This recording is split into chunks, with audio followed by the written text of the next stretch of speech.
great job in this. And my goodness, wow, not only was she, Nina, ahead of her time, but such a strong woman. I don't think I would have put up with that. How about you? Yeah, I can't imagine being as dignified and unreactive as she was. I think but I somehow feel like that response is a feminist response. I know on paper she was left behind to raise the children, but this journey was her journey as well. And I think she supported, but she had a voice. She wasn't shrinking.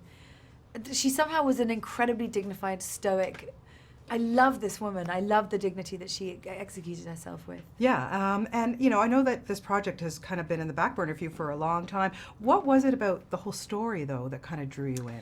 I wanted to work with James, and that was really why I stayed committed. But the story was, they don't make films like this anymore. It seemed so ambitious. The script was in a sense a kind of mess. It was a brilliantly written script, but how on earth are you going to age us this far? How are you going to go to the jungle and back on this budget with this time?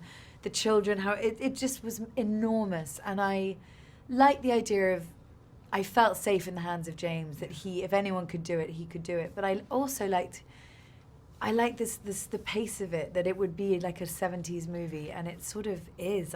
It sort of looks like Visconti in moments. Like, I can't believe I'm in a film that is a proper film. Yeah, you know, for the amount of time that, you know, Percy went off, like for years, like 8 expeditions. I mean, we see 3 in this film, but 8.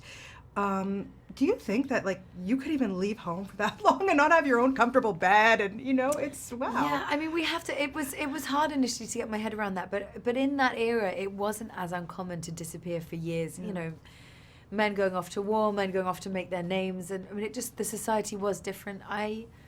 I imagine it became a way of life. It was such a quest, and I can see how that environment would get under your skin. Yeah. And it just did. It just hooked him. I'm sure there's a magical mysticism to that place that just gets you. I would think so, for sure. Working with someone like Charlie, wow, he really threw himself into this role. How was your relationship with him on screen and off screen? You know, I don't think I actually met Charlie until now. I think he was really in character for the whole time. He was so committed. He was starving himself half the time. He didn't speak to his girlfriend. They wrote letters. He really was living this part. And being around that level of commitment, it just raises your game. It was so impressive. Yeah. So we didn't interact much offset, but I love him and respect him enormously. And then you play mom to Tom Holland. I mean, really, honestly, you look like his sister, but, you know, okay, we go with it. It's a movie. We'd aged by that point, but yes, I think I was in my 40s at that moment in the film, yes. But, you know, what a lovely young man, and how he's grown up from, you know, honestly, interviewing him since he was this little. What were your impressions of him? He's obviously going places. He's Spider-Man, but he's ready to go. He's sort of fully formed package. He's a brilliant actor. He's incredibly charismatic. He's fun. He's charming. He's generous with his time.